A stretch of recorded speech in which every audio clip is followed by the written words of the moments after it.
इतने नाज़रीन हाणे वाक़ई अपडेट कंदासीं त पीपी वफ़द पारां चीफ इलेक्शन कमिश्नर सां मुलाक़ात खां पोइ ॻाल्हाईंदे चयो आहे त पीपी कंहिं बि सूरत में इलेक्शन में देरि नथी चाहे त कबंदियुनि बाबति ख़दशनि खां बि इलेक्शन कमीशन खे आगाह कयो वियो आहे। पीपी अॻवान ताज हैदर जो चवणो हो त इलेक्शन कमीशन इलेक्शन वक़्त ते थियण बाबति यकीन ॾियारियो आहे। स्क्रूटनी जे हवाले सां बि तजवीज़ूं पेश कई वयूं। असां तकबंदियुनि बाबति डेटा इलेक्शन कमीशन अॻियां रखियो। चीफ इलेक्शन कमिश्नर चयो त ज़रूरी उन्हनि ॻाल्हियुनि खे ॾिसंदा। फैसल करीम कुंडी चयो त इलेक्शन कमीशन अॻियां शिकायतूं ऐं तजवीज़ूं पेश कयूं आहिनि। पीपी इलेक्शन में देरि कंहिं बि सूरत में बर्दाश्त न कंदी। चीफ इलेक्शन कमिश्नर सां तमामु सुठी मुलाक़ात थी। अवां खे नाज़रीन अपडेट कयूं पिया। पीपी वफ़द पारां चीफ इलेक्शन कमिश्नर सां मुलाक़ात खां पोइ ॻाल्हाईंदे चयो त पीपी कंहिं बि सूरत में इलेक्शन में देरि नथी चाहे त कबंदियुनि बाबति ख़दशनि खां बि इलेक्शन कमीशन खे आगाह कयो वियो आहे। पीपी अॻवान ताज हैदर जो चवणो हो त इलेक्शन कमीशन इलेक्शन वक़्त ते थियण बाबति यकीन ॾियारियो आहे। स्क्रूटनी जे हवाले सां बि तजवीज़ूं पेश कई वयूं। असां तकबंदियुनि बाबति डेटा इलेक्शन कमीशन अॻियां रखियो। चीफ इलेक्शन कमिश्नर चयो त ज़रूरी उन्हनि ॻाल्हियुनि ते खे ॾिसंदा। फैसल करीम कुंडी चयो त इलेक्शन कमीशन अॻियां शिकायतूं ऐं तजवीज़ूं पेश कयूं आहिनि। पीपी इलेक्शन में देरि कंहिं बि सूरत में बर्दाश्त न कंदी। चीफ इलेक्शन कमिश्नर सां तमामु सुठी मुलाक़ात थी आहे।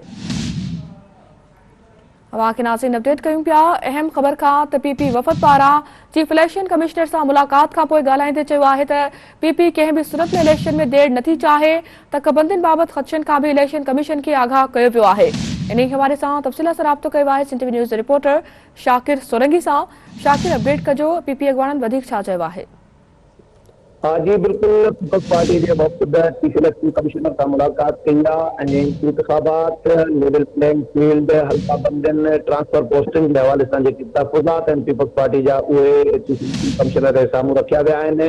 ऐं पीपल्स पार्टी जेको आहे चीफ इलेक्शन कमिश्नर खे चयो आहे त ट्रांसफर पोस्टिंग के हवाले सां सिंध में भी ट्रांसफर पोस्टिंग जारी आहे ऐं इलेक्शन कमीशन इन ते पाबंदी आयद करे चुको आहे। ऐं इन खां अलावा इलेक्शन में ताख़ीर जे हवाले सां इलेक्शन मुलतवी करण के हवाले सां भी ख़बरूं अचनि पियूं। इलेक्शन कमीशन में दरख़्वास्तूं कोई 17 खां वधीक दरख़्वास्तूं पयूं आहिनि त उन्हनि जो छा थींदो। जंहिं ते चीफ इलेक्शन कमिश्नर मूंखे यकीन ॾियानी कराई आहे त इन्हनि जो समाअतूं करे इन्हनि खे ख़ारिज कयो वेंदो ऐं इन ते इन्हनि दरख़्वास्तुनि जे बुनियाद ते इलेक्शन जेका आहे उहा पोस्टपोन न कई वेंदी। पोस्टल बैलेट जे हवाले सां पीपल्स पार्टी तजवीज़ ॾिनी आहे त उनखे वेबसाइट ते जेको आहे वो जारी कयो वञे ऐं चीफ इलेक्शन कमिश्नर हिननि खे यकीन ॾियारियो आहे पीपल्स पार्टी वफ़द खे उन्हनि जा जेके तहफ़ुज़ात आहिनि उहे दूर कया वेंदा ऐं काग़ज़ात नामज़दगी जे हवाले सां बि मुस्तरद या क़बूल करण जे हवाले सां कोई यूनिफॉर्म पॉलिसी जी तजवीज़ ॾिनी आहे पीपल्स पार्टीअ।